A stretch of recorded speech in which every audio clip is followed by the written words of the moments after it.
Dear students, this is Praveen Agarwal from BV Department, IMD Chandosi, welcomes you in Operations Research lecture. In previous lecture, we discussed about the transportation problem and the algorithm of transportation problem. In that continuation, we are going to discuss the next topic of transportation problem, that is method of finding initial solution of the transportation problem. We have the following three different methods in regard of this: NWCM, LCM, and WEM. Northwest corner method, least cost method, and Vogel's approximation method. As we discussed in transportation problem algorithm, that we have to find the initial basic physical solution of the given transportation problem, and this is find out with the help of these three different methods. Let us discuss the first method. This is known as the northwest corner method, NWCM. I have followed a transportation table here for finding the solution of the given transportation problem. This is the transportation problem. Which we are having in front of us. Okay, let us discuss this particular problem. Here we are given 4 demand centers: D1, D2, D3 and D4, and 3 supply centers: S1, S2 and S3. This is given supply in reference of each supply center. The supply is given S1 7, S2 9, S3 18. In reference of each and every destination or demand center, the demand is given: D1 5, D2 8, D3 7 units, D4 14 units. Okay, here we are given, in between this, we are given the per unit cost of transporting 1 unit from one supply center to one demand center. From S1 to D1, the cost is 19 rupees per unit. S1 to D2 cost is 30 rupees per unit. S1 to D3 50 rupees per unit. S1 to D4 10 rupees per unit. In the same way, S3 to D2 8 rupees per unit. S3 to D3 70 rupees per unit. S3 to D4 20 rupees per unit. This is the problem which we are given here. Okay, we have to find the number of units that must be transported from one supply center to another demand center. Okay, and from which supply center to which demand center these units will be transported, and how much units will be transported, we have to find here, and also the total transportation cost. Okay, so this is the problem which we are having. These are the constraints, these are the supply constraints, and these are the demand constraints. So this is the problem. I think you have understood it. Now we come to the solution. The solution is with the help of NWCM method.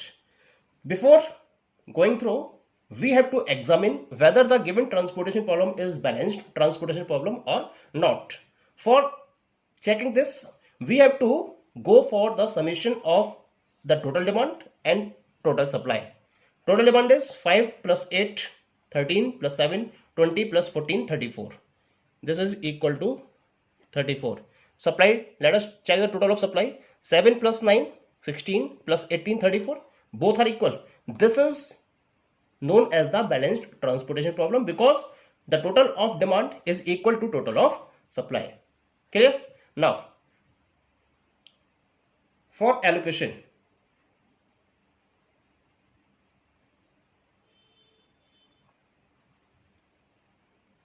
as we know from the direction, this is north, this is south, this is east, and this is west.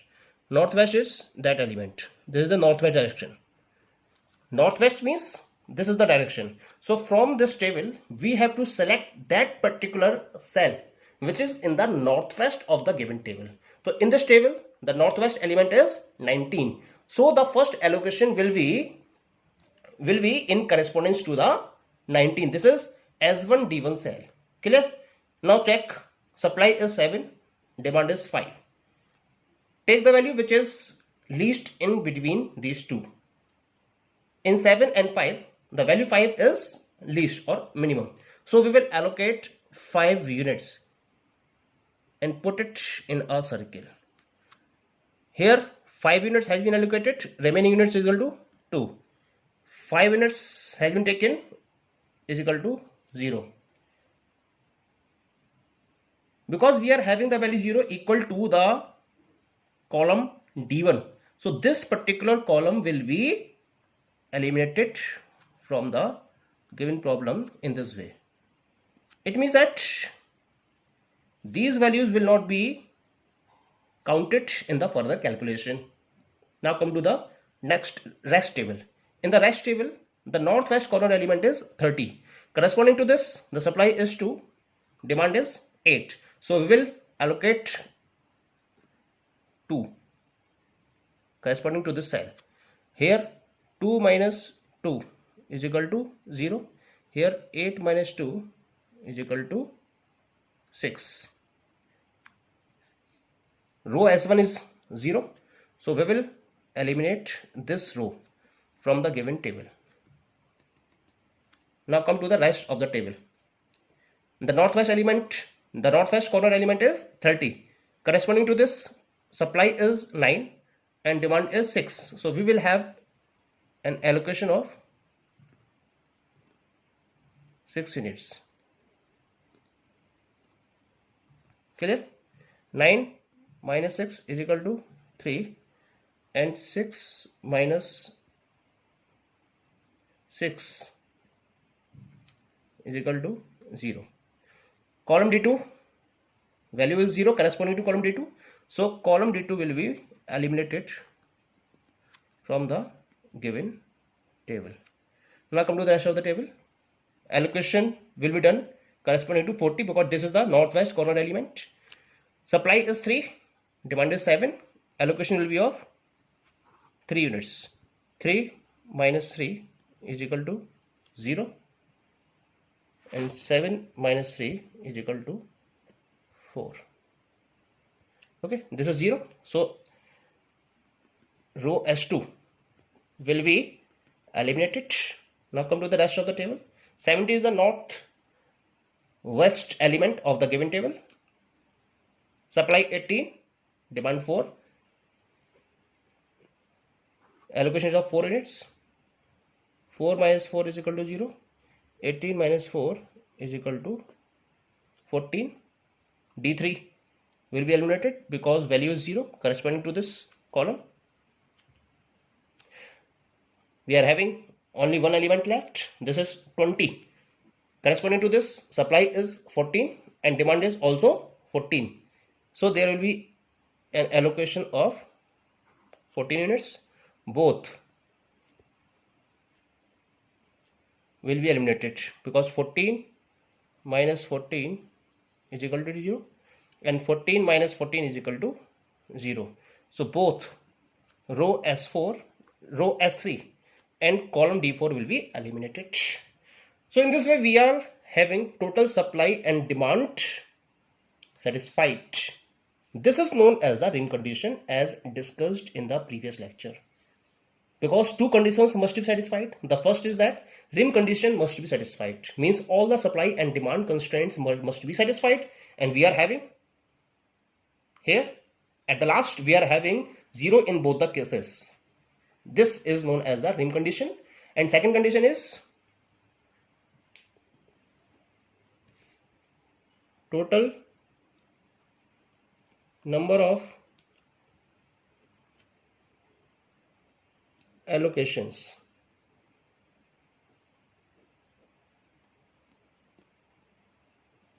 That must be equal to m plus n minus 1. M number of rows, n number of columns, number of rows 1, 2, 3. Number of columns 1, 2, 3, 4 minus 1 is equal to 6. Check number of allocations 1, 2, 3, 4, 5, 6. Because total number of allocations must be equal to 6 and it is equal to 6. So this solution is the basic feasible solution. So this is basic feasible non-degenerate solution. This is important term, non-degenerate. So this is basic physical non-degenerate solution. Now what are the solution values? Let us discuss. Here 5, cell 1, 1. Okay, this is denoted by x. X11 is equal to 5, x12 is equal to 2, x22 is equal to 6, x23 is equal to 3, x33 is equal to 4, x34 is equal to 14. Okay, so let us find out.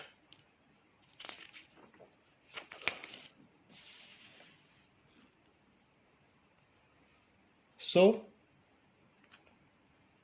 we have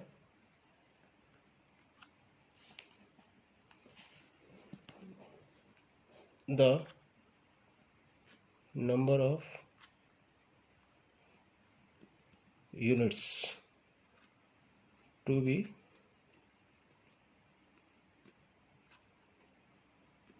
transported. X11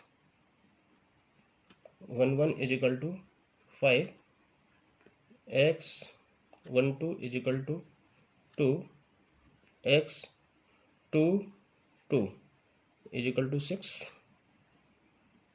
x23 is equal to 3, x33 is equal to 4, and x34 is equal to 14. Now total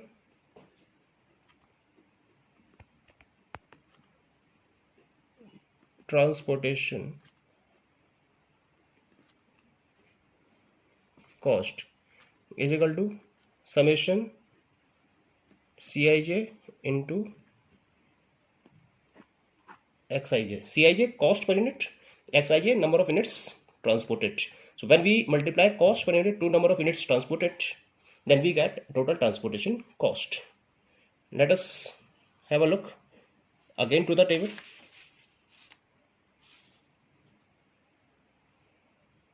19 into 5 plus 30 into 2 plus 30 into 6 plus 40 into 3 plus 70 into 4 plus 20 into 14.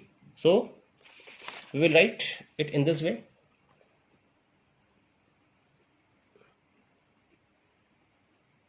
19 into 5 plus 30 into 2 plus 30 into 6 plus 40 into 3 plus 70 into 4 plus 20 into 14. 9 into 5 95, 30 into 2 60, 30 into 6 180, 40 into 3 120, 70 into 4 280 plus 280. Let us have a sum of these all the numbers. 5, 8 or 16, 18 or 26, 32, 32 9, 41, 4 to 6 to 8, 9, 10.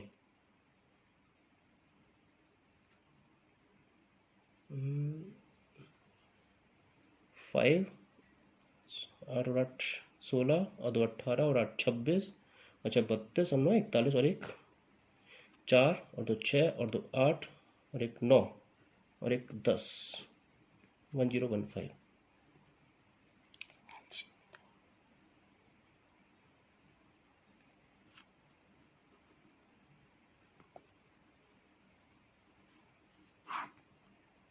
Again check the total. 5 5 8 और 8 16 to 18 और 8 26 और 6 32 32 और 9 41 1 4 carry 4 to 6 or 28 or 19 or 110, 1015.